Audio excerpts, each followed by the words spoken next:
أعوذ بالله من الشيطان الرجيم. بسم الله الرحمن الرحيم.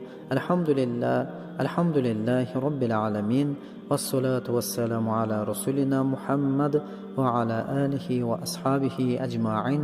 أما بعد. Assalomu alaykum muhtaram birodarlar. Barchangizga kuningiz xayrli bo'lsin. Allohning fayzi va barakoti yog'ilsin. Muhtaram birodarlar, bugun sehrga qarshi bo'limimizda sehrgar yangilab qo'yadigan sehridan osongina qutulish sirini e'tiboringizga havola qilamiz. Bu juda ham oson bir usul. Ko'pchilik sehrlanganlar o'qitib yoki o'zi o'qib sehrdan xalos bo'lsalar, xodimi sehr bo'lgan jinlar xabari bilan bundan xabardor bo'lgan jodugar mag'lub bo'lmaslik uchun yana yangitdan sehrni yangilab qo'yishi mumkin.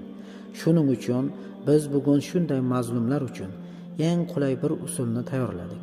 Niso surasining 123-oyati sehrdan himoya siriga ega bo'lib, har kim buni 5 vaqt namozdan so'ng 3 marotaba o'qib, kaftlariga dam urib, boshidan boshlab butun vujudiga surib chiqadi. Buni hech ham kanda qilmaydi. Shunda butun dunyo sehrgarlari bir joyga jamlanib, eng kuchli sehrni qilsalar ham Alloh taolo o'zi saqlaydi.